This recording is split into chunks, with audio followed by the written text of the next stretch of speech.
Hey guys, this is Devjit. तो आज मैं एक स्टोरी सुनाने वाला हूँ जो कि 2021 से लेके 2024 तक की है। तो ये कहानी बहुत ही ज़्यादा रिलेटेड है मुझसे और आप में से काफ़ी लोगों के साथ बहुत रिलेट कर पाएंगे आप इस स्टोरी से। ये कहानी है तब की जब ऑनलाइन क्लासेस का सिलसिला खत्म हुआ और ऑफलाइन एग्जाम्स का सिलसिला शुरू हुआ।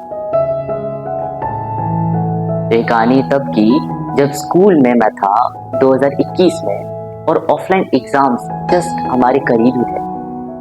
मैथ्स एग्जाम सुनकर ही डर लगता है ना। ये सहमा हुआ देवजीत भागता हुआ क्लास में गया और जाते ही अपनी सीट ढूंढने लगा रोल नंबर के हिसाब से।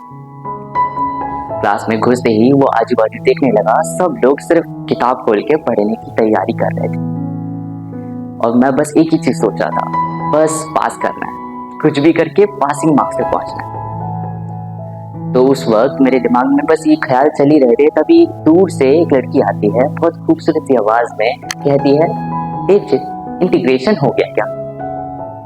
मेरी सांसें थम जाती है और मैं उसकी तरफ मुंडी उठाकर देखता हूँ और एक ऐसा माहौल बनता है कि एक बवंडर सा रुक सा गया और पतझड़ का मौसम आ गया। इतनी खुशबू फैल गई जैसे मानो दिल खुश सा हो गया। वो फिर से कहती है, देवजीत इंटीग्रेशन हो गया क्या?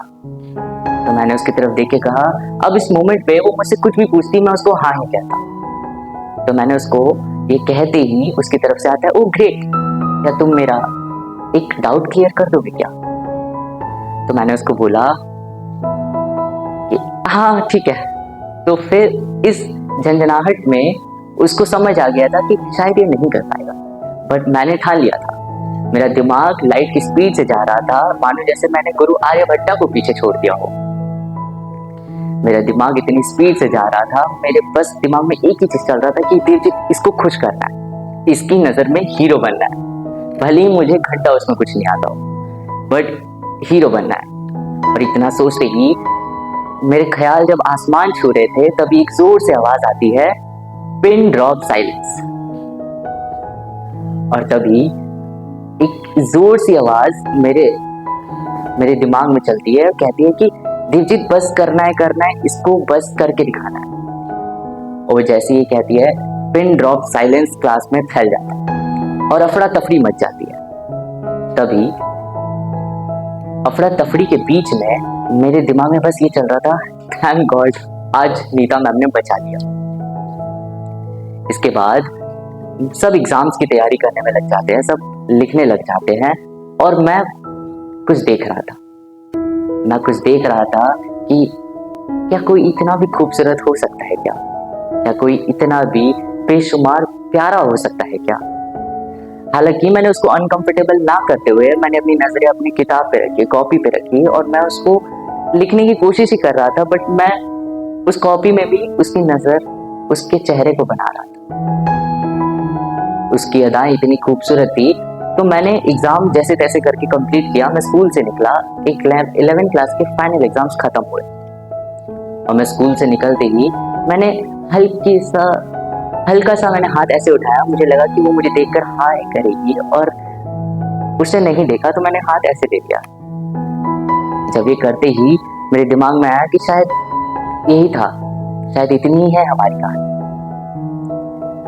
मैं घर पहुंचा। घर पहुंचते ही मेरे दिमाग में ये सारे सिलसिले चल रहे थे और मैं बस ये सोच रहा था कि काश मेरी थोड़ी सी बात हो जाए, थोड़ी सी मेरी उसके साथ मुलाकात हो जाए। मेरे एक्सपेक्टेशंस थोड़े थोड़े करके बढ़ रहे थे और इतने में उसका एक मैसेज आता है, हे क्या तुम्हारा प्रिपरेशन हो गया क्या? मुझे लगा कि शायद ये उम्मीद है, हाँ इस वक्त मुझे उससे बात करनी चाहिए, मुझे उसको बताना चाहिए कि हाँ शायद मुझे तुम्हारे लिए कुछ हो रहा है। प्रिपरेशन जाए तेल लेने, बट मुझे तुम्हारे लिए कुछ हो रहा है। इस वक्त मेरे दिमाग में कुछ नहीं चल रहा था और हमारी बातें शुरू हुई। मैंने सोचा देवजीत तुझे उससे बात करनी चाहिए, उससे बात करनी चाहिए, उसके बाद उसके दिल के बारे में तुझे जानना चाहिए, तुझे उसको बताना चाहिए तू क्या सोच रहा है। इतने में ही काफी दिन गुजरते हैं, 11 गुजर जाता है, हमारी काफी बातें बढ़ जाती हैं और कहीं ना कहीं मेरी बातें अब वो फ्रेंड से क्लोज फ्रेंड तक आ गया। 12th में पहुंचते हैं, बोर्ड्स का टाइम है, सब डरे हुए हैं कि बोर्ड्स है, अब तो पढ़ना होगा।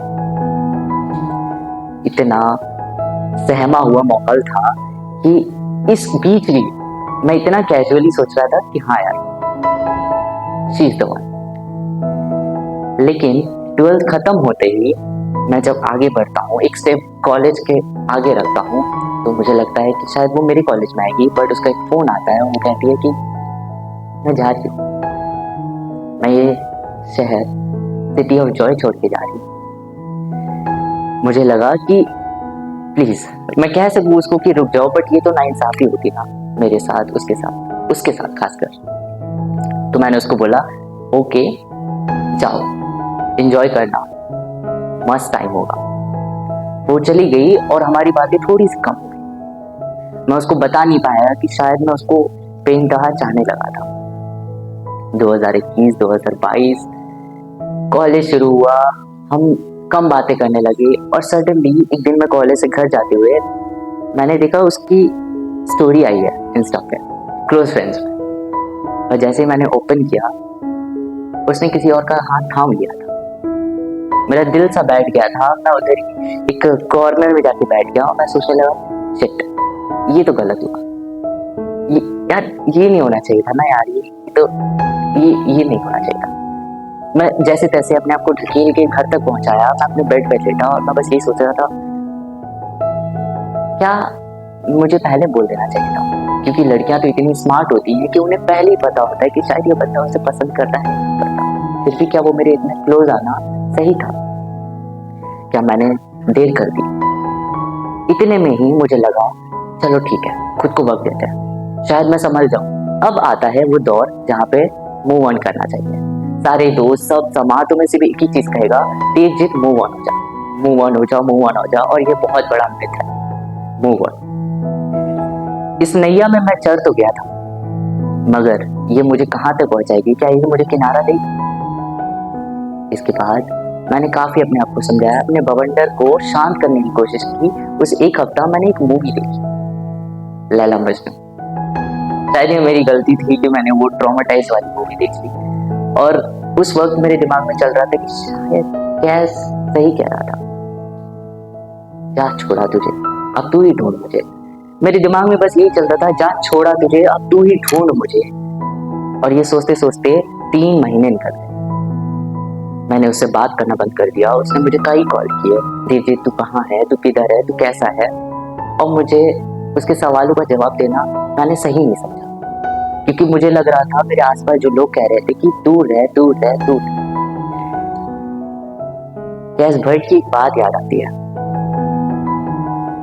4 साल हो गए, मैं सिर्फ इंतजार कर रहा हूं। एक पल आएगा कि सब ठीक हो जाएगा, सब।